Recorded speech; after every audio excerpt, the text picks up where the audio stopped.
গাজা এবং এর আশেপাশের এলাকাগুলো ইসরায়েলি বাহিনীর সাথে প্রতিরোধ যোদ্ধাদের চলছে তুমুল লড়াই।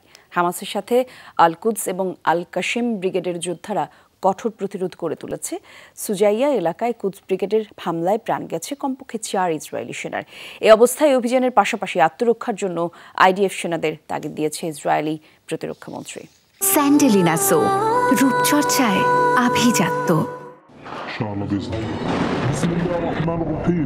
হামাসের রকেট ক্ষেপণাস্ত্রের পর এবার ইসরায়েলি বাহিনীর নতুন আতঙ্কে পরিণত হয়েছে আইইডি বা ইম্প্রোভাইজড এক্সপ্লোসিভ ডিভাইস। ধ্বংসস্তূপের পাশে পেতে রাখা হয় এসব বিস্ফোরক। ইসরায়েলি ট্যাঙ্ক বা সাজোয়াজান কাছাকাছি আসলেই ঘটানো হয় বিস্ফোরণ। গাজা ইসরায়েলি বাহিনীর হামলার পরিধি বাড়ার পাশাপাশি উপত্যকার আশেপাশের বিভিন্ন এলাকাতেও পাল্টা অভিযানের মাত্রা বাড়িয়েছে প্রতিরোধ যোদ্ধারা। হামাসের পাশাপাশি আল কুদস এবং আল কাশেম ব্রিগেডের যোদ্ধারা গড়ে তুলেছে কঠোর প্রতিরোধ। এরই মধ্যে সুজাইয়া এলাকায় আল কুদস ব্রিগেডের হামলায় প্রাণ গেছে অন্তত 4 ইসরায়েলি সেনার, আহত হয়েছে 5 জন। রাস্তার পাশে পেতে রাখা আইডির বিস্ফোরণে এই হতাহত হয়। আন্তর্জাতিক বিভিন্ন গণমাধ্যম বলছে সুজাইয়াতে অন্তত 24 দফায় হামলার শিকার হয়েছে ইসরায়েলি বাহিনী।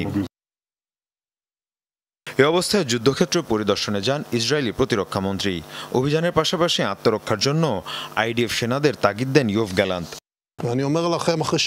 অভিযান চালানো সেনাদের পাশাপাশি প্রতিরক্ষার দায়িত্বে থাকা বাহিনীকেও গোয়েন্দা তথ্য সরবরাহের সক্ষমতা বাড়াতে হবে। এই দুই ধরনের বাহিনীর মধ্যেই সমন্বয় করা এই মুহূর্তে খুব জরুরি।